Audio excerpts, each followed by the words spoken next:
ശാസ്ത്രീയ ഋഗ്വേദ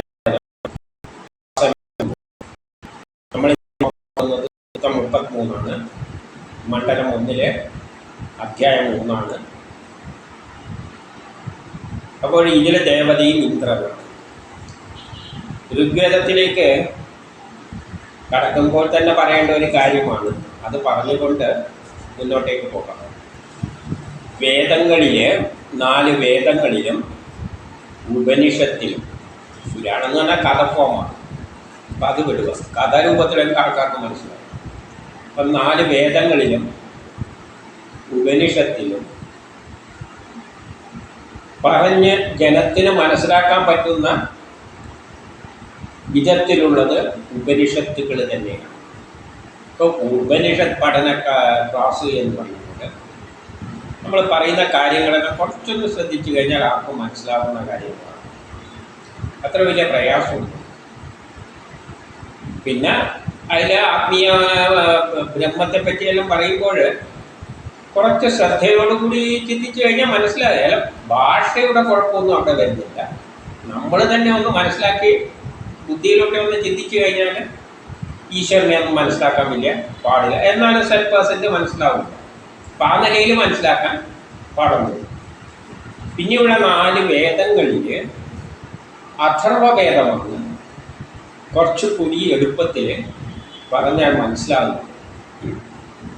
ഇപ്പം വേദപഠന ക്ലാസ് നോക്കുമ്പോൾ അഥർവവേദം കുറച്ചും കൂടി എളുപ്പമാണ് മനസ്സിലാക്കാൻ. നമ്മൾ ധരിച്ചിരിക്കുന്നത് ഏറ്റവും പ്രയാസം ഒന്നും പിടി കിട്ടാതെ അഥർവവേദമല്ല. നമ്മളെ ക്ലാസ്സിൽ നിന്ന് തന്നെ അത് മനസ്സിലാകും. പറയുന്ന കാര്യങ്ങളെല്ലാം ഒരുമാതിരിയെല്ലാം ആൾക്കാർക്ക് മനസ്സിലാകുന്ന ജീവിതവുമായിട്ട് ബന്ധപ്പെട്ട കാര്യങ്ങളാണ്. അതുകൊണ്ട് അഥർവവേദമാണ് കുറച്ചും കൂടി ക്ലാസ്സുകൾ ആൾക്കാർക്ക് രസകരമായിട്ടെങ്കിലും തോന്നുക. ഇവിടെ മനസ്സിലാക്കാനാണെങ്കിലും കുറേയെല്ലാം മനസ്സിലാക്കാൻ പറ്റുന്നത് അഥർവവേദം തന്നെയാണ്. അത് കഴിഞ്ഞാൽ മനസ്സിലാക്കാൻ ഏറ്റവും എളുപ്പമായത് യജുർവേദമാണ്. യജുർവേദം ഇതിലും കുറേ എളുപ്പമാണ്. ചിലപ്പോൾ അഥർവവേദത്തെക്കാട്ടി എളുപ്പം യജുർവേദമാണോ എന്ന് ചിലപ്പം തോന്നിപ്പോകും. അല്ലെങ്കിൽ സമാസമം എന്നും പറയാം. യജുർവേദം മനസ്സിലാക്കാൻ വലിയ പാടൊന്നുമില്ല. കാരണം അതും നമ്മുടെ ജീവിതവുമായിട്ട് ബന്ധപ്പെട്ട കാര്യങ്ങളാണ്. നമ്മൾ സാധാരണ നിലയിലെല്ലാം പൊതുവായി പഠിക്കുന്ന കാര്യങ്ങളെല്ലാം തന്നെയാണ് യജുർവേദത്തിലും വരുന്നത്. അതായത് മനസ്സിലാക്കാൻ അത്ര വലിയ പാടില്ല. എന്നാൽ സാമവേദം എന്ന് പറഞ്ഞാൽ ഇത് കെമിസ്ട്രി പഠിച്ചവർക്ക് മാത്രമേ അത് ഉൾക്കൊള്ളാൻ പറ്റുകയുള്ളൂ. കെമിസ്ട്രി പഠിച്ചവർക്കാണെങ്കിൽ സാമവേദം പറഞ്ഞാൽ കുറേയെല്ലാം മനസ്സിലാകും. സാമവേദം കട്ടി തന്നെയാണ്, പക്ഷേ അതിന് കെമിസ്ട്രി എന്ന വിഷയമാണ് പഠിക്കുന്നതിന് കുറച്ചും കൂടി പ്രയാസം. അതുകൊണ്ട് കെമിസ്ട്രി പഠിച്ചവർക്ക് സാമവേദം കുറച്ചും കൂടി മനസ്സിലാകും. എന്നാൽ ഋഗ്വേദം എന്ന് പറയുമ്പോൾ എല്ലാ ശാസ്ത്രങ്ങളും മാനേജ്മെൻറ്റും ഇന്നത്തെ മാനേജ്മെൻറ്റിൽ ഇല്ലാത്ത കാര്യങ്ങളും എല്ലാം അറിയുന്നവർക്ക് മാത്രമേ ഋഗ്വേദം ആ നിലയിൽ ഒരു നല്ലൊരു നിലയിൽ അതിനെ ഉൾക്കൊണ്ടുകൊണ്ട് പോകാൻ പറ്റുകയുള്ളൂ.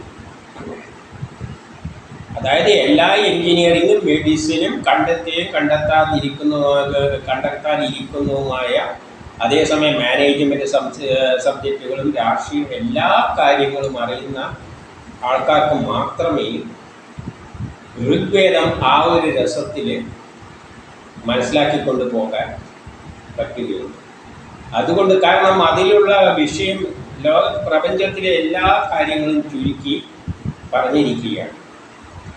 അപ്പോൾ അത് ഒരു സയൻസ് പഠിച്ചുകൊണ്ടൊന്നും പൂർണ്ണമായിട്ട് അതിനെ ഉൾക്കൊള്ളാൻ പറ്റില്ല. അതുകൊണ്ട് തന്നെ ആ വേദപഠന ക്ലാസ്, ഋഗ്വേദ പഠന ക്ലാസ് എന്നത് എടുക്കുന്നവർക്കും കേൾക്കുന്നവർക്കും അത് കൈകാര്യം ചെയ്യുന്നതിന് അല്ലെങ്കിൽ കേൾക്കുമ്പോൾ മനസ്സിലാക്കുന്നതിൽ കുറേ ലിമിറ്റേഷൻസ് ഉണ്ട്. കാരണം ഒരു വലിയൊരു സയൻസ് വിഷയം കയറി പറയുമ്പോൾ, അല്ലെങ്കിൽ മാനേജ്മെന്റ് വിഷയങ്ങളെല്ലാം പെടുത്തിക്കൊണ്ടാണ് വരുന്നത്. MBA പഠിക്കുമ്പോൾ എന്താണ് സിസ്റ്റംസ്, ഇങ്ങനെയെല്ലാമുള്ള പല കാര്യങ്ങളുണ്ട്. ഓബ്ജക്റ്റീവ്, മോട്ടിവേഷൻ, ഇങ്ങനെയെല്ലാം പറയുന്ന കുറേ വാക്കുകളുണ്ടല്ലോ. അതെല്ലാം എന്തിനാണ് ഒരു സിസ്റ്റം എന്താണ്, അതിൻ്റെ ലക്ഷ്യം എന്താണ്, ഇങ്ങനെ പല കാര്യങ്ങളെല്ലാം വരുന്നുണ്ട്. അപ്പം ഇതെല്ലാം ഉൾക്കൊണ്ട് പോയാൽ മാത്രമേ, അതെല്ലാം കൂടി പറയുക എന്ന് വെച്ച് കഴിഞ്ഞാൽ ഈ ഒരു ക്ലാസ്സിലൂടെ അത്രയും പറയുക എന്ന് വെച്ചാൽ അതിൻ്റേതായ പ്രയാസങ്ങളുണ്ട്. മനസ്സിലാക്കുന്നവർക്കും അത്തരത്തിൽ മനസ്സിലാകുന്ന തരത്തിൽ കുറേയെല്ലാം പറയാതിരിക്കും. കാരണം ഇന്ദ്രനെ പറ്റി പറയുമ്പോൾ എപ്പോഴും അതിൻ്റെ ഇടയ്ക്ക് ഇന്ദ്രൻ ആരാണെന്ന് പറഞ്ഞുകൊണ്ട് വരുന്നുണ്ട്. പുതുതായിട്ട് ഒരു കേൾക്കാൻ വരുന്ന ആൾക്ക് ഇന്ദ്രൻ ആരാണെന്ന് പെട്ടെന്ന് കിട്ടിയിട്ടില്ല. അപ്പോൾ പറയേണ്ടതായ അവസരം വരുന്നു, ആവശ്യം വരുന്നു. ഓരോ ക്ലാസ് പറയുമ്പോൾ ഇന്ദ്രനെ ഒന്ന് പറഞ്ഞുകൊണ്ട് പോകണം.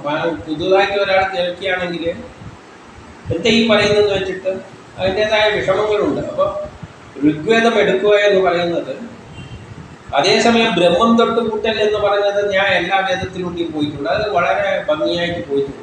പക്ഷേ ഋഗ്വേദത്തിലേക്ക് അതിൻ്റേതായ കുറച്ച് ലിമിറ്റേഷൻ ഉണ്ട്. പറയുന്നവർക്കുമുണ്ട്, കേൾക്കുന്നവർക്കും എല്ലാം ഉണ്ടാകുമെന്നുള്ള, അതാണ് എൻ്റെ വിശ്വാസം. ആ ഒരു വിശ്വാസത്തോടു കൂടി നമുക്ക് ഇപ്പം ഇന്ന് സൂക്തം 33 1, 2, 3, 4, 5 പറയാൻ പോകുന്നത്. അതിലെ ദേവത ഇന്ദ്രനാണെന്ന് പറയുകയാണ്. ഈ ഇന്ദ്രനെ നമ്മൾ ആദ്യം മനസ്സിലാക്കണം. എന്തുകൊണ്ടാണ് വേദങ്ങളിൽ ഇന്ദ്രൻ ഇത്രയും പ്രാധാന്യം കൊടുത്തിരിക്കുന്നത് എന്ന് പറഞ്ഞു കഴിഞ്ഞാൽ, അവിടെയാണ് ഈ മാനേജ്മെന്റ് സബ്ജക്റ്റ് വരുന്നത്. നമ്മൾ എന്ത് കർമ്മങ്ങൾ ചെയ്യുമ്പോഴും അതിലൊരു സയൻസ് തത്വമോ അല്ലെങ്കിൽ തത്വമോ എന്തെങ്കിലും ഉണ്ടാവും. ആ തത്വത്തിൻ്റെ അടിസ്ഥാനത്തിലാണ് അത് നടക്കുക. പക്ഷേ ആ തത്വം മാത്രം ഉണ്ടായാൽ പോരാ, അതിന് ഏകോപിപ്പിക്കാനുള്ള ഒരു ശക്തിയും കൂടി വേണം. നമുക്ക് സയൻസ് അറിഞ്ഞത് കൊണ്ടായില്ല. സയൻസ് അറിഞ്ഞത് കൊണ്ട് ഒരു ഫാക്ടറിയിൽ പോയിട്ട് TV ഉണ്ടാക്കാനൊന്നും പറ്റില്ല. TVയുടെ പിന്നിലുള്ള കാര്യങ്ങളെല്ലാം അറിയായിരിക്കും. പക്ഷെ ഒരു TV ഉണ്ടാക്കണമെങ്കിൽ സയൻസിനെക്കാട്ടിയും പ്രാധാന്യം മാനേജ്മെന്റ് വിഷയങ്ങളാണ്. അതിന് വേണ്ട സാധനങ്ങൾ സംഘടിപ്പിക്കുക, അതിന് വേണ്ട പണം സ്വരൂപിക്കുക, അതിന് വേണ്ട ഉപകരണങ്ങൾ സംഘടിപ്പിക്കുക, അങ്ങനെ കുറേ വശങ്ങൾ വരും. മാനേജ്മെന്റ് സബ്ജക്റ്റ് എല്ലാം വരും. അതുകൊണ്ടാണ് സയൻസ് പഠിച്ചവർക്കെല്ലാം അതിൻ്റെ കൂടെ MBA വേണമെന്നെല്ലാം പറയുന്നത്. അതുകൊണ്ടാണ്. കാരണം ഇതിനെ ഏകോപിപ്പിക്കാൻ, സയൻസ് ഉണ്ടായാൽ പോലെ അതിനെ ഏകോപിപ്പിക്കാൻ ഒരു ശക്തി വേണം. അതുപോലെ തന്നെ നമ്മൾ എന്ത് കർമ്മം ചെയ്യുമ്പോഴും അതിൻ്റെ പിന്നിലെല്ലാം ഒരു രാസപ്രവർത്തനവും. ഈ പ്രപഞ്ചം വലിയൊരു രസതന്ത്രശാലയാണ്. ഏത് കർമ്മത്തിൻ്റെ പിന്നിലും പ്രത്യക്ഷത്തിലോ അപ്രത്യക്ഷമായിട്ടോ അവിടെ ഒരു രാസപ്രവർത്തനം നടക്കുന്നുണ്ട്. ഞാൻ ഈ കൈ അനക്കുമ്പോഴും ഈ ശരീരത്തിൻ്റെ അകത്തൊരു രാസപ്രവർത്തനം നടന്നിട്ടാണ് അതിൻ്റെ ഊർജ്ജം പുറത്തേക്ക് വരുന്നത്. നമ്മൾ വായു ശബ്ദിക്കുന്നത്, ചിന്തിക്കുന്നത്, അതിൻ്റെ എല്ലാം ഇതിൻ്റെ പിന്നിൽ ചില രാസപ്രവർത്തനങ്ങൾ, നിഗൂഢമായ ശാസ്ത്രങ്ങളുണ്ട്. അപ്പൊ ആ രാസപ്രവർത്തനത്തിനെല്ലാം ഏകോപിപ്പിക്കാൻ ഒരു ശക്തിയുണ്ട്. ഇപ്പൊ ഹൈഡ്രജനും ഓക്സിജനും കൂടി ചേർന്നാൽ വെള്ളമാകുന്ന സയൻസ് അങ്ങ് പറഞ്ഞു വിട്ടിട്ടുണ്ട്. പക്ഷേ ഹൈഡ്രജൻ എന്നതും ഓക്സിജനും വെച്ചു കൊടുത്തു കഴിഞ്ഞാൽ വെള്ളം ഉണ്ടാകാൻ പോകുന്നില്ല. ഹൈഡ്രജൻ ഓക്സിജൻ ഇങ്ങനെ കൂടി ചേർത്ത് വെച്ച് കഴിഞ്ഞാലും വെള്ളം ഉണ്ടാവില്ല. അതിന് അതിൻ്റെതായ സാഹചര്യം വേണം. കാരണം എന്തുകൊണ്ടെന്ന് വെച്ചാൽ ഹൈഡ്രജൻ എന്ന് പറഞ്ഞാൽ ഹൈഡ്രജൻ തന്മാത്രയാണ്. അപ്പോൾ കെമിസ്ട്രിയിലേക്കാണ് നമ്മളിത് പോകുന്നത്. അപ്പോൾ ഹൈഡ്രജൻ തന്മാത്ര എന്ന് പറഞ്ഞാൽ 2 ഹൈഡ്രജൻ ആറ്റങ്ങൾ കൂടിയതാണ് ഒരു തന്മാത്ര, H2. ഓക്സിജൻ എന്ന് പറഞ്ഞാലും 2 ഓക്സിജൻ ആറ്റങ്ങൾ കൂടിയതാണ്. ആറ്റമായിട്ട് ഒറ്റക്കായിട്ട് നിൽക്കാൻ പറ്റില്ല, അവ കൂടിയേ നിൽക്കാൻ പറ്റും. കാരണം ആറ്റത്തിന് ഒറ്റക്ക് നിൽക്കാൻ പറ്റില്ല. കൂടി നിൽക്കുമ്പോൾ പൊട്ടിക്കുമ്പോൾ ഒറ്റയായി പോകും. അതുകൊണ്ട് അത് എതിർക്കും. പൊട്ടിക്കാൻ അത് സമ്മതിക്കില്ല. കാരണം അതൊരു ഒറ്റക്ക് നിൽക്കാൻ പറ്റില്ല. അതുകൊണ്ട് പൊട്ടിക്കാൻ ഒരിക്കലും സമ്മതിക്കില്ല. അപ്പം ഈ ഓർബിറ്റുകൾ, വട്ടത്തിലുള്ള ഓർബിറ്റുകളിൽ ഒരു ശക്തി എതിർക്കുന്നുണ്ട്. ഹൈഡ്രജനിലെ തന്മാത്രേനെ പൊട്ടാൻ എതിർക്കും. അതുപോലെ ഓക്സിജന്റെ തന്മാത്രയിൽ നിന്ന് പൊട്ടിയിട്ട് രണ്ടാകാൻ എതിർക്കും. അങ്ങനെ പൊട്ടിച്ചാൽ മാത്രമേ അതിൽ നിന്നും 2 ഹൈഡ്രജനും എടുത്ത് 1 ഓക്സിജനും എടുത്ത് ചേർത്തിട്ട് വെള്ളം ഉണ്ടാക്കാൻ പറ്റുകയുള്ളൂ. അപ്പൊ ഇത്രയും പ്രവൃത്തികൾ, പൊട്ടിക്കല്, പിന്നെ വേറൊരു തരത്തിൽ കൂടി യോജിപ്പിക്കൽ, ഇതെല്ലാം നടക്കണ്ടിക്കല് അതിൻ്റെ പിന്നിൽ ഏകോപിപ്പിക്കാനുള്ള ഒരു സയൻസ് ഉണ്ട്. അനുകൂല സാഹചര്യം വരുമ്പോൾ മാത്രമേ ചിലപ്പോൾ കത്തിക്കേണ്ടി വരും, അല്ലെങ്കിൽ വേറെ വല്ല ഇലക്ട്രിക്കൽ ഉപയോഗിച്ചിട്ട് യോജിപ്പിക്കേണ്ടി വരും. അപ്പം അങ്ങനെയുള്ള സാഹചര്യത്തിൽ ഊർജത്തിൻ്റെ സഹായത്താൽ പ്രവർത്തിക്കുമ്പോൾ ആ സയൻസിൽ നിന്ന് ഒരു പ്രേരക ശക്തി വന്നിട്ട് ഇവയെ യോജിപ്പിക്കും, യോജിപ്പിക്കും. അവ പൊട്ടിക്കാനും ഒരു മാനേജ്മെന്റ് സബ്ജക്റ്റ്, ഒരു MBA-കാരൻ അവിടെ വേണം. ആ പ്രേരിപ്പിക്കുന്ന ശക്തി സയൻസിൽ നിന്ന് വരുന്നതാണ്. ആ ശക്തിക്കാണ് ഇന്ദ്രൻ എന്ന് പറയുന്നത്. അത് ആധുനിക കെമിസ്ട്രിയും മനസ്സിലാക്കിയിട്ടില്ല. ആധുനിക കെമിസ്ട്രി ക്ലാസ്സിൽ പോയി കഴിഞ്ഞാൽ ഹൈഡ്രജൻ ഓക്സിജൻ പൊട്ടിക്കറിഞ്ഞാൽ വെള്ളം എന്ന് പറയും. പക്ഷെ എങ്ങനെ ഇതിനെ പൊട്ടിക്കുന്നു, ആരാണ് ഇതിൻ്റെ പിന്നിൽ പ്രവർത്തിക്കുന്നത്, ഒരു പ്രേരക ശക്തിയുണ്ട്, ഇതിനെ ഏകോപിപ്പിക്കാൻ ഒരു ശക്തിയുണ്ട്. ആ ശക്തിക്കാണ് ഇന്ദ്രൻ എന്ന് പറയുന്നത്. അപ്പൊ ഇന്ദ്രൻ തോന്നുന്ന മാതിരിയും പ്രവർത്തിക്കില്ല. ഇന്ദ്രൻ പ്രവർത്തിക്കുന്നതും സയൻസിന്റെ അടിസ്ഥാനത്തിലാണ്. ആ സയൻസാണ് പ്രേരിപ്പിക്കുന്നത്. സയൻസ് തത്വത്തിൽ നിന്ന് ഒരു പ്രേരക ശക്തി വന്ന് അതാണ് ഇതിനെ യോജിപ്പിക്കാനുള്ള കർമ്മങ്ങളെല്ലാം ചെയ്യുന്നത്. ആ ശക്തിയെ ആധുനിക സയൻസ് ഉൾക്കൊണ്ടിട്ടില്ല. അത്രയും ഡീപ്പായിട്ട് കെമിസ്ട്രീൻ്റെ ഉള്ളിൽ കയറിക്കൊണ്ടാണ് നമ്മളിവിടെ ഋഗ്വേദം കൈകാര്യം ചെയ്യുന്നത്. അതുകൊണ്ടാണ് ഇന്ദ്രനെ മനസ്സിലാക്കാൻ വേണ്ടിയിട്ട് അപ്പം നമ്മൾ കെമിസ്ട്രിയിൽ H2O ഹൈഡ്രജനോ ഓക്സിജനോ കൂടിച്ചേർന്നാൽ ഇന്നേരത്തിൽ കൂട്ടിച്ചേർത്താൽ വെള്ളം ഉണ്ടാകുമെന്ന് പറയേണ്ട ആവശ്യമില്ല. ഇന്ദ്രനെ വിളിച്ചാൽ മതി എന്ന് പറയണം. അതായത് ആ പ്രേരക ശക്തി എപ്പോഴുണ്ടാകുന്നു അനുകൂല രാസപ്രവർത്തനങ്ങളിലൂടെ മാത്രമേ, സാഹചര്യങ്ങളിൽ മാത്രമേ ആ പ്രേരക ശക്തി ഉണ്ടാവുകയുള്ളൂ.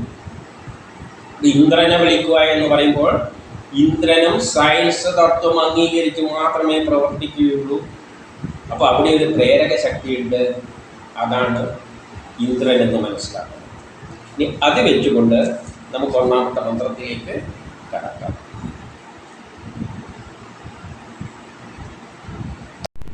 ഋഗ്വേദം മണ്ഡലം 1, അഷ്ടകം 1, അധ്യായം 3, സൂക്തം 33-1. ഋഷി ഹിരണ്യസ്തൂപൻ, ദേവത ഇന്ദ്രൻ, ഛന്ദസ് തൃഷ്ടുപ്പ്. ഏതായാമോപഗന്ധവ്യ ഇന്ദ്ര അസ്മാകം സുപ്രമദീം വാവൃധാതി അനാമൃണ കുവിഭാതസ്യ രായോഗവാം കേദം പരമാ വർജദേനഃ. ഗോക്കളെ ആഗ്രഹിക്കുന്നവർ ഇന്ദ്രന്റെ സന്നിധിയിൽ ഹാജരാവുക. ഇന്ദ്രൻ നമ്മുടെ സമ്പത്ത് വർദ്ധിപ്പിക്കുകയും നമുക്ക് ഗോക്കളെ നൽകുകയും ചെയ്യും. ഇവിടെ പശുക്കളെ ആഗ്രഹിക്കുന്നവരോട്, ഗോക്കൾ എന്ന് പറഞ്ഞാൽ പശുക്കളായിട്ട് നമ്മൾ സാധാരണ ഭാഷയിൽ എടുക്കുമ്പോൾ പശുക്കളായിട്ട് ആഗ്രഹിക്കുന്നവരോട് ഇന്ദ്രന്റെ അടുത്ത് ചെല്ലാം എന്ന് പറയുകയാണ്. അപ്പം ഗോക്കൾ എന്ന് പറയുമ്പോൾ ഇവിടെ ഛന്ദസ്സിൻ്റെ അടിസ്ഥാനത്തിൽ തൃഷ്ടൂപാണ് ഛന്ദസ്, അപ്പോൾ ആറ്റവുമായിട്ട് ബന്ധപ്പെട്ടതാണ്. അപ്പോൾ അവിടെ ഗോക്കൾ എന്നത് ഇലക്ട്രോണാണ്. ഛന്ദസ് നോക്കിയിട്ടാണ് അർത്ഥം മനസ്സിലാക്കേണ്ടത്. കാരണം ഇപ്പം ഗോക്കളെ ലഭിക്കാൻ നമ്മൾ ഇന്ദ്രനെ സമീപിക്കുക. അപ്പോൾ ഈ ഗോക്കൾ എന്ന് പറയുന്നത് പ്രപഞ്ചത്തിലെ എല്ലാ രാസപ്രവർത്തനങ്ങളുടെയും പിന്നിൽ പ്രവർത്തിക്കുന്നത് ഇലക്ട്രോണാണ്. നമ്മൾ എല്ലാ വസ്തുക്കളും ഉണ്ടാകുന്നതിൻ്റെ പിന്നിലും ആക്ട് ചെയ്യുന്നത് ഇലക്ട്രോണാണ്. നമുക്ക് എന്ത് വസ്തു നേടിത്തരുന്നതും ഇലക്ട്രോണാണ്. കാരണം അതാണ് ഈ നേരത്തെ പറഞ്ഞ 2 ബോണ്ടുകൾ ഇതിലെ പൊട്ടുമ്പോൾ ഇവിടെ ഒരു ഇലക്ട്രോൺ ഫ്രീ ആവും. ഈ ഇലക്ട്രോൺ ഒറ്റക്ക് നിൽക്കാൻ പറ്റില്ല. അതുകൊണ്ടാണ് ഉടനെ അത് വേറൊന്നായിട്ട് കൂടിച്ചേർന്നിട്ട് ഓക്സിജനായിട്ടാണ് കൂടിച്ചേർന്ന് വെള്ളമായി മാറുന്നത്. ഈ ഇലക്ട്രോണിനെയാണ് നമുക്ക് വേണ്ടത്. ഈ ഇലക്ട്രോണിനെ നമ്മൾ കമ്പിയിലേക്ക് പുറത്തെടുത്തു കഴിഞ്ഞാലാണ് അത് വൈദ്യുതിയായിട്ട് കൊടുക്കുന്നത്. അതുകൊണ്ടാണ് നമ്മൾ പല യന്ത്രങ്ങളെല്ലാം പ്രവർത്തിപ്പിക്കുന്നത്. അപ്പോൾ ഈ ഇലക്ട്രോണിനെ, വൈദ്യുതിയെ എന്ന എല്ലാ അർത്ഥമുണ്ട്. രാസപ്രവർത്തനത്തിലാണ് ഇലക്ട്രോണിനെ നേടേണ്ടെങ്കിൽ നമ്മൾ ഇന്ദ്രനെ സമീപിക്കണം എന്ന് പറഞ്ഞാൽ ഇന്ദ്രനാണ് രാസപ്രവർത്തനം ഇങ്ങനെ കൂടിച്ചേർന്ന ഓർബിറ്റിൽ നിന്നും പൊട്ടിച്ചിട്ട് ഇലക്ട്രോണിനെ ഫ്രീ ആക്കുന്നത്. ബാറ്ററിയിൽ ഒരു രാസപ്രവർത്തനം നടക്കുമ്പോൾ അവിടെ ഒരു രാസപ്രവർത്തനത്തിലൂടെ പൊട്ടിച്ചിട്ട് ഇലക്ട്രോണിനെ പുറത്തേക്ക് വിടുകയാണ്. ഏത് രാസപ്രവർത്തനത്തിലും നമ്മൾ നേടുന്നത് ഇലക്ട്രോണാണ്. അപ്പോൾ വലിയൊരു സയൻസിലേക്കാണ് ഇത് പോകുന്നത്. ആ രാസപ്രവർത്തനത്തിൻ്റെ അകത്തേക്ക് കിടക്കുകയാണ്. അപ്പോൾ അതിൻ്റെ ലിമിറ്റേഷൻ എന്ന് പറയുമ്പോൾ നമ്മൾ പറയുന്നത് നമുക്കും കെമിസ്ട്രിയുടെ ആ വലിയൊരു രസതന്ത്രത്തിലേക്കാണ് കിടക്കുന്നത്, അതിൻ്റെ പിന്നിലുള്ള തത്വത്തിലേക്കാണ്. കേൾക്കുന്നവർക്കും മനസ്സിലാകുന്ന തരത്തിൽ നമ്മളത് പറഞ്ഞുകൊണ്ട് പോകേണ്ടി വരുന്നുണ്ട്. അപ്പോൾ ആഗ്രഹിക്കുന്നവരെ നിങ്ങൾ എന്ത് ചെയ്യുക? ഇന്ദ്രൻ്റെ അടുത്ത് ചെല്ലുക. വിഘ്നനാശകനായ അവൻ.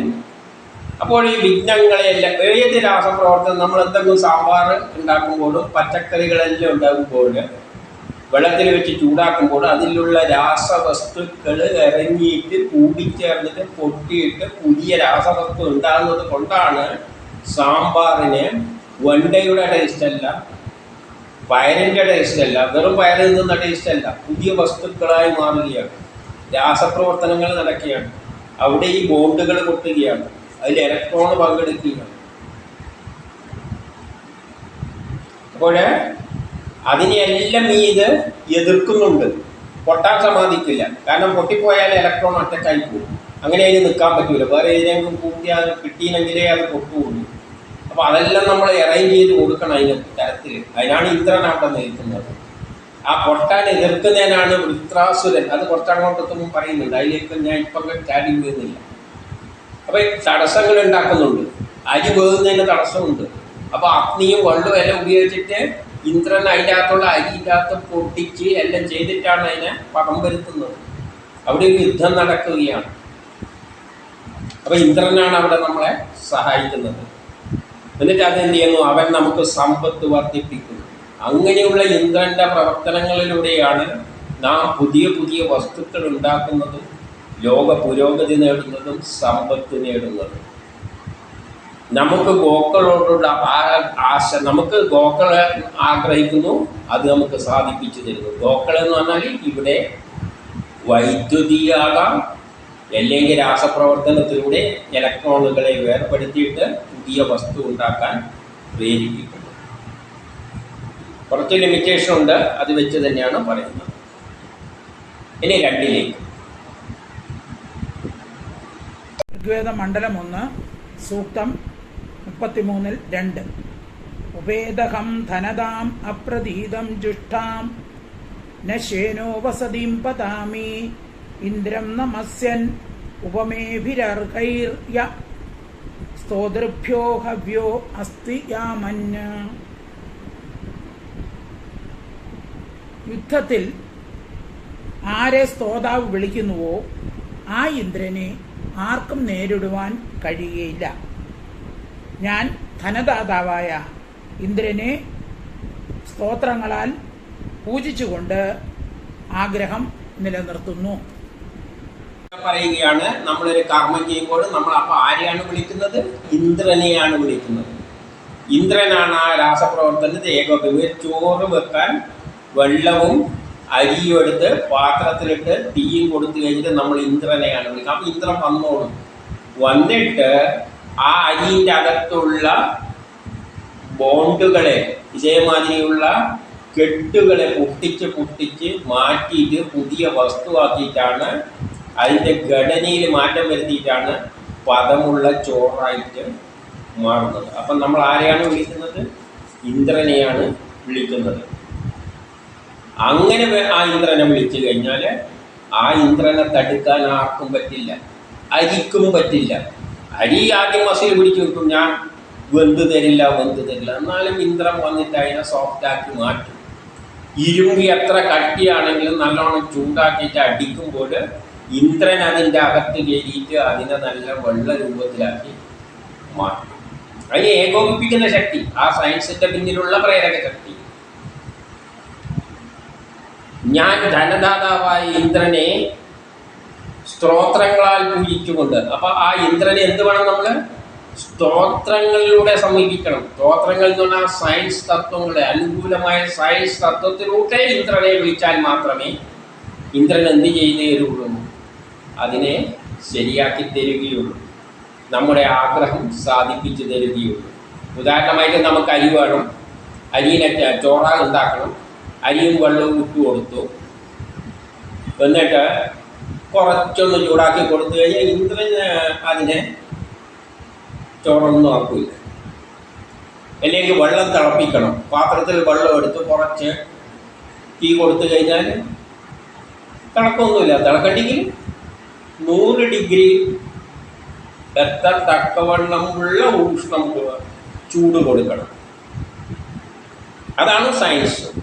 ഇത്ര വെള്ളത്തെ നീരാവിയാക്കണ്ടെങ്കിൽ ഇത്ര ഊർജ്ജം അഗ്നി കൊടുക്കണം. അതിനൊരു സയൻസ് ഉണ്ട്. ആ സയൻസ്, അതാണ് സ്തോത്രം എന്ന് പറയുന്നത്. സയൻസിന്റെ അടിസ്ഥാനത്തിൽ അത് ചെയ്തു കഴിഞ്ഞാൽ മാത്രമേ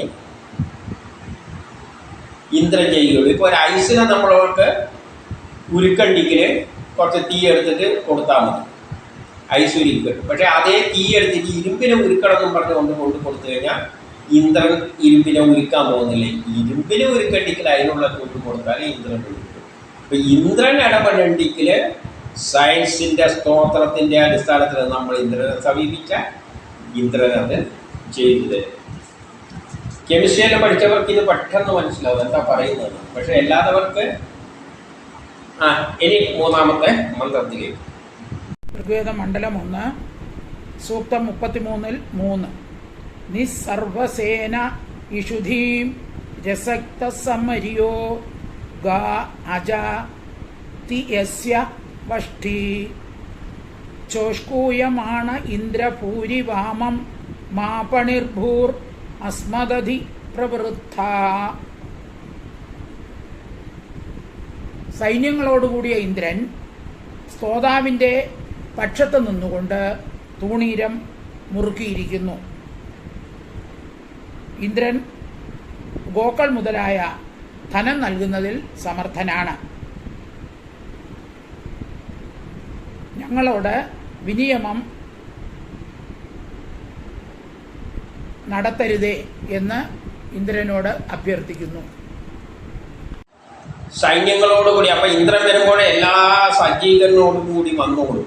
നമ്മൾ ചെയ്തു കൊടുത്ത് അതിൻ്റെ അകത്ത് ഇട്ടിക്കുകയും കുടിക്കുകയും അതിൻ്റെ അകത്ത് കുറേ സൈന്യങ്ങളായിട്ട് വന്നിട്ട് ഇപ്പം ചോറ് തന്നെ, അരി തന്നെ പതാക്കണ്ടെങ്കിൽ അതിൻ്റെ അകത്ത് കയറിയിട്ട് എത്ര വെട്ടി മുറിച്ച് എന്തെല്ലാം ചെയ്യുന്നുണ്ടെന്ന് അറിയാം. അന്ന് നമുക്ക് രാസപ്രവർത്തനങ്ങളുടെ അനലൈസ് ചെയ്താലേ അറിയാൻ പറ്റും എന്തെല്ലാം അതിൻ്റെ അകത്ത് നടക്കുന്നതെന്ന്.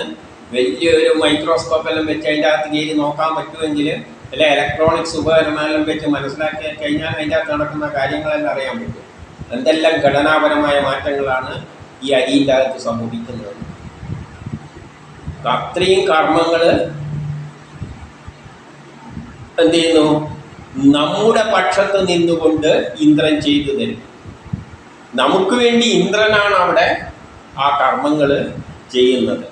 അതിന് തയ്യാറായി നിൽക്കുന്നു എന്ന് പറയുകയാണ്. ഇന്ദ്രൻ വന്നിട്ട് ആ കർമ്മം ഏറ്റെടുക്കാൻ തയ്യാറായി നിൽക്കുകയാണ്. അതുകൊണ്ട് പ്രജകളുടെ സ്വാമിയായ ഇന്ദ്രനാണ്. അദ്ദേഹം ഗോക്കളെ പോലെയുള്ള ധനം, ഗോക്കളിലൂടെ ധനമെല്ലാം നമുക്ക് നേടിത്തരും. അതിൽ നിന്നും രാസപ്രവർത്തനത്തിലൂടെ ഇലക്ട്രോണെ വേർപ്പെടുത്തി പുതിയ വസ്തുക്കളാക്കി മാറ്റിയിട്ട് പുതിയ കൂട്ടിച്ചേർക്കലും മറ്റുമെല്ലാം ആയിട്ട് പുതിയ പുതിയ വസ്തുക്കൾ നമുക്ക് ഉണ്ടാക്കാം. പ്ലാസ്റ്റിക് എല്ലാം ഉണ്ടാക്കുന്ന കണ്ടില്ലേ, മരുന്നുകൾ ഉണ്ടാക്കുന്ന കണ്ടില്ലേ. ഇപ്പോൾ ആയുർവേദ മരുന്നുകൾ തന്നെ ഇല നീരും എല്ലാം ഇട്ട് കുത്തി ഇറക്കിക്കൊണ്ടിരുന്നു കഴിഞ്ഞാൽ അവസാനം ഒരു മരുന്നായിട്ട് മാറ്റിത്തരുന്നുണ്ട്. അതിലെന്തെല്ലാം മാറ്റങ്ങൾ സംഭവിക്കുക, അതിൽ നമുക്ക് പെട്ടെന്ന് മനസ്സിലാവില്ല. നമ്മളിപ്പോൾ ചൂടാക്കിയ ഒരു കറുത്ത സാധനം കിട്ടിയാക്കുക, അതിൽ സയൻസിലോട്ട് ചിന്തിക്കുന്നവർക്ക് കുറയും. അപ്പം അവങ്ങനെ ധനം നൽകുന്നതിന് അവൻ സമർത്ഥനാണ്. ഇതിനെയെല്ലാം എന്താക്കിത്തരും? നമ്മൾ വെറുതെ ഇവിടെ പറമ്പത്ത് കിടക്കുന്ന പുല്ലിനെയെല്ലാം കുറച്ച് ശർക്കരയെല്ലാം ഇട്ടിട്ട് ഇങ്ങനെയെല്ലാം ചെയ്തു കഴിഞ്ഞാൽ ഇന്ദ്രൻ എന്താക്കിത്തരും? നല്ല കഷായം, വലിയ രസായനം എന്തെല്ലോ ആക്കിത്തരും, വിലയുള്ള സാധനങ്ങൾ ആക്കിത്തരും. നമ്മൾ വെറുതെ മണ്ണ് കിടക്കുന്ന സാധനം നല്ല IC ചിപ്പ്, എത്രയിന്ന് അമേരിക്കയെല്ലാം ചിപ്പിൻ്റെ ഇത് കിട്ടാൻ വേണ്ടിയിട്ട് എവിടെയെല്ലാണ് യുദ്ധത്തിന് പോലും തയ്യാറാകുക, യുദ്ധത്തിലൂടെ അത് തരണം എന്നെല്ലാം പറഞ്ഞുകൊണ്ട് അടക്കുകയാണ്. എന്തുകൊണ്ട്? അത്രയും വിലയുള്ളതാണ് സാധനം. മണ്ണാണ്, മണ്ണിനെ അഗ്നിയുടെ എല്ലാം സഹായത്താൽ. അപ്പോൾ അവിടെ ഇന്ദ്രന് പോയിട്ടാണ് ഇത്രയും വിലയുള്ള സാധനങ്ങളാക്കി മാറ്റുന്നത്.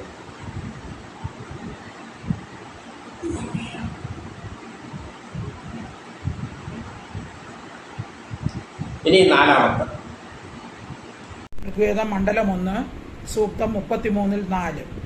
വധീർഹി ദസ്യുദ്ധനിനം ഖനേനം ഏകശ്ചരൻ ഉപശാഖേഭിരിന്ദ്ര ധനോരതി വിഷുണക്തേ വ്യായന്യജ്വാന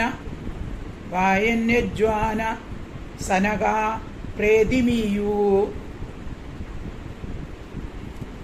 ഇന്ദ്രൻ മരുത്തുക്കളോടുകൂടി വജ്രായുധം കൊണ്ട് ധനചോരനായ വൃത്രനെ വധിച്ചു. പിന്നെ അവൻ്റെ അനുചരന്മാർ അങ്ങയെ ആക്രമിച്ചു. അപ്പോൾ യജ്ഞഹീനന്മാരായ അവർ മരണം പ്രാപിച്ചു. ഇവിടെ ഇന്ദ്രനോട് പറയുകയാണ്, നീ വജ്രത്താൽ വന്നുകൊണ്ട്. എന്തുകൊണ്ടാണ് വജ്രം വേണ്ടി വരുന്നത്? ഞാൻ പറഞ്ഞു, ഓർബിറ്റുകൾ ഇങ്ങനെ കൂടിച്ചേർന്നിട്ടാണുള്ളത്. ഏത് പ്രവർത്തനത്തിന് പിന്നിലും ഒരു രാസപ്രവർത്തനം പ്രത്യക്ഷമായോ പരോക്ഷമായോ ഉണ്ട്. ആ രാസപ്രവർത്തനം എന്ന് പറയുമ്പോൾ ആറ്റങ്ങൾ കൂടിച്ചേർന്നതിനെ പൊട്ടിക്കുക, തന്മാത്രകളെ പൊട്ടിക്കുക, എന്നിട്ട് വേറൊന്നുമായിട്ട് ചേർത്ത് പലതുമായിട്ട് ചേർന്നിട്ട് പുതിയ വസ്തുവാക്കി മാറ്റുക. ഈ പൊട്ടിക്കാൻ ഇത് സമ്മതിക്കില്ല. കാരണം ഇതിന് ഒറ്റക്ക് നിൽക്കാൻ പറ്റില്ല.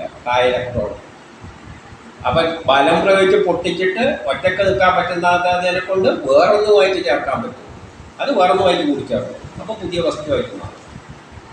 അപ്പോൾ ഈ എതിർക്കുന്നത് പൊട്ടിക്കാൻ ഒറ്റക്ക് നിൽക്കാൻ പറ്റാത്തത് കൊണ്ട് ഇതെപ്പോഴും എതിർക്കും. അതുകൊണ്ട് ഈ വൃത്തത്തിൽ, ഈ ഓർബിറ്റിൽ ഒരു എതിർക്കുന്ന ശക്തിയുണ്ട്. ആ എതിർക്കുന്ന ശക്തിയാണ് വൃത്രാസുരൻ എന്ന് പറയുന്നത്. ഇത് വൃത്തമാണ്, ഓർബിറ്റാണ്. അപ്പോൾ എല്ലാ ഓർബിറ്റിലും ഒരു വസ്തുവില്ലാത്ത കുറേ ഇതേമാതിരിയുള്ള ഓർബിറ്റുകൾ, ആറ്റങ്ങൾ കൂടി ചേർന്നിട്ടാണ് വസ്തു ഉണ്ടായിരിക്കുന്നത്. അതിനെ വേറൊന്നാക്കി മാറ്റണ്ടെങ്കിൽ, വലിയ വസ്തുവിനെ കല്ലിനെ പൊട്ടിക്കണ്ടെങ്കിൽ ഇത് തമ്മിൽ വേർപെടണം. ഇത് രണ്ടും വേർപെടാൻ ഇത് സമ്മതിക്കില്ല. കാരണം ഇതിന് ഒറ്റക്ക് നിൽക്കാൻ പറ്റില്ല. ആ എതിർക്കുന്ന ശക്തിയാണ് വൃത്രാസുരൻ എന്ന് പറയുന്നത്. വൃത്തം എന്ന് പറഞ്ഞാൽ വട്ടം. ഓർബിറ്റിൽ ആക്ട് ചെയ്യുന്ന ആ ശക്തിക്കാണ് വൃത്രാസുരൻ എന്ന് പറയുന്നത്. അപ്പം ആറ്റത്തെ പൊട്ടിക്കണ്ടിക്ക് ഈ വൃത്രാസുരനെ വധിക്കണം. അതുകൊണ്ടാണ് വേദങ്ങളെല്ലാം പറയുമ്പോൾ വൃത്രാസുരനെ പറ്റി പറയുക എന്ന് പറഞ്ഞാൽ, ഏത് പ്രവർത്തനം നമ്മളെ വയറ്റിൽ ദഹനം നടക്കുമ്പോഴും അവിടെ ഇതേപോലെ ആറ്റങ്ങളെ വേർപെടുത്തുന്നുണ്ട്, വൃത്താസുരനെ വധിക്കുന്നുണ്ട്. അതിൽ പങ്കെടുക്കുന്ന ആ പ്രേരക ശക്തിക്കാണ് ഇന്ദ്രൻ എന്ന് പറയുന്നത്. അതുകൊണ്ട് നീ വൃത്രനെ വധിച്ചു. അവൻ്റെ മറ്റുള്ള അനുചരന്മാരെല്ലാം അങ്ങേ ആക്രമിക്കും. അപ്പോൾ നീ അവരെ എല്ലാം കൊന്നു എന്ന് പറയും. ഈ തടസ്സങ്ങളെയെല്ലാം മാറ്റിയിട്ടാണ് പുതിയ വസ്തുവായിട്ട് മാറ്റുന്നത്. അതുകൊണ്ട് എന്തു പറയുന്നു? നീ മരുത്തുക്കളോടുകൂടി വരിക. അപ്പം നമ്മുടെ മരുത്തുക്കൾ എന്ന് പറയുന്നത് ഇന്ദ്രനെ സഹായിക്കുന്ന ശക്തികളാണ്. അത് ഈ പ്രപഞ്ച കാര്യത്തിൽ വരുമ്പോൾ മരുത്തുക്കളുടെ ആകർഷണമനുസരിച്ചാണ് ഭൂമിയിലുള്ള പല കർമ്മങ്ങളും. മഴയെല്ലാം പെയ്യുന്നത് മരുത്തുക്കൾ തന്നെ 49 മരുത്തുക്കൾ കൂടിയതാണ് ഈ പ്രപഞ്ചം. പ്രപഞ്ചഘടനയായിട്ട് വരികയാണ്. 49 മരുത്തുക്കളാണ് കൊണ്ടാണ് ഈ പ്രപഞ്ചം ഉണ്ടാക്കിയിരിക്കുന്നത്. അതെല്ലാം വേദം തൊട്ട് കൂട്ടലിലെല്ലാം പറഞ്ഞു കഴിഞ്ഞിട്ടുണ്ട് പ്രപഞ്ചഘടനയെല്ലാം. അതാണ് ഞാൻ പറഞ്ഞത്. ഇപ്പോൾ ഓരോ വിഷയം എടുക്കുമ്പോൾ എതിലേക്കെല്ലാം പറയുന്ന ആസ്ട്രോണമിയിലെ പ്രപഞ്ചഘടനയിലേക്കെല്ലാം പോകേണ്ടി വരികയാണ്. ഒരു വേദത്തെ എടുത്ത് പറയേണ്ടി. മരുത്തുക്കൾ എന്താണെന്നെല്ലാം ചോദിച്ചാൽ, ഞാനിനിയിപ്പോൾ പണ്ട് പ്രപഞ്ചഘടന പറഞ്ഞത് ഇവിടെ കയറി പറയണമെങ്കിൽ ഈ ഒരു സബ്ജക്റ്റ് കൈകാര്യം ചെയ്യാൻ പറ്റുള്ളൂ. അപ്പം അതിൻ്റേതായ ലിമിറ്റേഷൻസ് ഉണ്ട്. അപ്പം മരുത്തുക്കളെ തൽക്കാലം അവിടെ പറഞ്ഞിട്ടുണ്ട്. ആ മരുത്തുക്കളാണ് മഴ പെയ്യിക്കുന്നത്. മഴ പെയ്യിക്കുമ്പോൾ അന്തരീക്ഷത്തിൽ നിന്നുണ്ട് ഹൈഡ്രജനും ആറ്റവും OH ഗ്രൂപ്പും ഉണ്ട്. ഹൈഡ്രജൻ അയോണും OH ഗ്രൂപ്പും അവയെ തമ്മിൽ ചേർക്കുന്നു ആര്? ഇന്ദ്രൻ. അതെപ്പോഴാണ് തീരുക? മരുത്തുക്കൾ അവിടെ വരുമ്പോഴാണ്. പ്രപഞ്ചഘടനയിലെ ജ്യോതിഷവുമായിട്ട് ബന്ധപ്പെട്ട് മരുത്തുക്കളുടെ ചലനമനുസരിച്ചാണ് മേഘങ്ങൾ കൂടിച്ചേരുന്നതും ചില സമയത്ത് തീവ്രമായ മഴയായിട്ട് പെയ്യുന്നു. അപ്പം വിഷയം എവിടത്തേക്ക് പോയി? കാലാവസ്ഥ, മഴ പെയ്യുന്ന കാര്യത്തിലേക്ക്. അതിൻ്റെ പിന്നിൽ പ്രപഞ്ചഘടനയായിട്ടെല്ലാം ബന്ധപ്പെട്ട വിഷയമാണ് ഒരു മാതൃത്വത്തിലൂടെ ഇവിടെ പറഞ്ഞു വെച്ചിരിക്കുന്നത്. അതുകൊണ്ടാണ് ഞാൻ പറഞ്ഞത് ഋഗ്വേദം പഠിപ്പിക്കുക എന്ന് പറയുന്നത് എല്ലാ വിഷയങ്ങളും കൈകാര്യം ചെയ്യുന്നവർക്ക് മാത്രമേ പറയാനും പറ്റുള്ളൂ. ഉൾക്കൊള്ളണ്ടെങ്കിലും അതിൻ്റേതായ ലിമിറ്റേഷൻസ് ഉണ്ട്. എന്നിട്ട്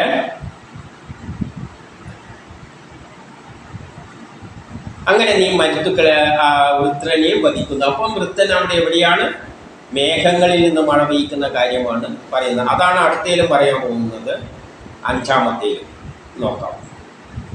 ഋഗ്വേദം മണ്ഡലം 1 സൂക്തം 33-5. പരാചിചീർഷ വവൃജുസ്ത ഇന്ദ്രായജ്വാനേ വയജ്യഭി സ്പർദ്ധമാന പ്രയദ്ദിവോ ഹരിവസ്താതുരുഗ്ര നിരവൃതാം അധമോ രോദസ്യോ. യജ്ഞാദി കർമ്മങ്ങൾ നടത്തുന്നവരുടെ മുൻപിൽ നിന്നും അയാജ്ഞികർ പാഞ്ഞുപോയി. ഇന്ദ്രൻ ആകാശത്തിലും ഭൂമിയിലും ഉണ്ടായിരുന്ന എല്ലാ വ്രതഹീനന്മാരെയും നാമാവശേഷമാക്കി. യജ്ഞം ചെയ്യുന്നവരുടെ പക്ഷത്ത് നിന്നും യജ്ഞം ചെയ്യാത്തവരെല്ലാം ഓടിമറിയുക എന്ന് പറഞ്ഞാൽ ആരാണോ കർമ്മം ചെയ്യാൻ തയ്യാറായി നിൽക്കുന്നത് നമ്മൾ യജ്ഞം ചെയ്യണം. പലവിധ കർമ്മങ്ങൾ ചെയ്തു കഴിഞ്ഞിട്ടാണ് ലോക പുരോഗതി അത് എത്തേണ്ടത്. അപ്പോൾ ഇന്ദ്രൻ നമ്മളെ സഹായത്തിന് വരും. അപ്പം ആ ഇന്ദ്രൻ്റെ കൂട്ടം നമ്മളുണ്ടാകുമ്പോൾ കർമ്മം ചെയ്യാത്തവരെല്ലാം സമൂഹത്തിൽ നിന്ന് മാറ്റപ്പെടും.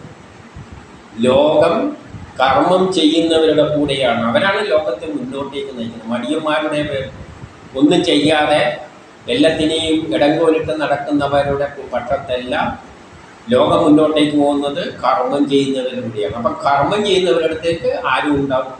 ഇന്ദ്രനും ഉണ്ടാവും. അപ്പം കർമ്മം ചെയ്യാത്തവരെല്ലാം തട്ടി മാറ്റിക്കൊണ്ട് കർമ്മം ചെയ്യുന്നവരെ ഇന്ദ്രൻ മുന്നോട്ടേക്ക് നയിക്കും.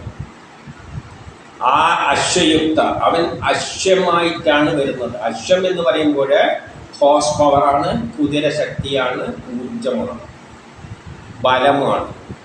അപ്പോൾ ഇന്ദ്രൻ വരുന്നത് ബലവുമായിട്ടാണ്. ഈ രണ്ട് ഓർബിറ്റുകളെ പൊട്ടിക്കണ്ടിക്കൽ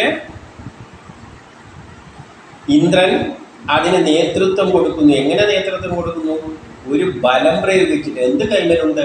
വജ്രായുധം. അപ്പം ഇതിനെ മുറിക്കാനുള്ള ഹാർഡായ വസ്തു ഇന്ദ്രൻ്റെ കൈമലുണ്ട്, ബലവുമുണ്ട്, ഹോഴ്സ് പവറുമുണ്ട്. കുതിരൻ്റെ പുറത്താണ് വരുന്നത്, കുതിരശക്തിയുമുണ്ട്. അപ്പം ശക്തി ഉപയോഗിച്ച് വജ്രം പോലെയുള്ള ആയുധം പ്രയോഗിച്ചുകൊണ്ടാണ് ഓരോ വസ്തുവിൻ്റെ അകത്തും കയറിയിട്ട് ആറ്റങ്ങളെയെല്ലാം അത് പൊട്ടിച്ച് മാറ്റുന്നത്. നീ ഉറച്ചു നിന്ന് പോരാടുന്നവരായ ഇന്ദ്ര, നീ ഉറച്ചു നിന്ന് പോരാടുകയാണ്. എവിടെ കർമ്മം? ഇവിടെ നീ ആകാശത്തിലും ഭൂമിയിലും ഉണ്ടായിരിക്കുന്ന എല്ലാ വ്രതഹീനന്മാരെയും നാമാവശേഷമാക്കുന്നു. നീ ആകാശത്തിലും ഭൂമിയിലും എവിടെയും നീ പ്രവർത്തിച്ചുകൊണ്ടിരിക്കുകയാണ്. ആകാശത്തിലും ഇടിമഞ്ഞലുണ്ടാകുമ്പോൾ നേരത്തെ മരുത്തുക്കൾ പ്രത്യേക സ്ഥലത്തെത്തുമ്പോഴാണ് മേഘങ്ങൾ കൂടിച്ചേർന്നിട്ട് മഴയായി തരുന്നത്. അത് ജ്യോതിഷം.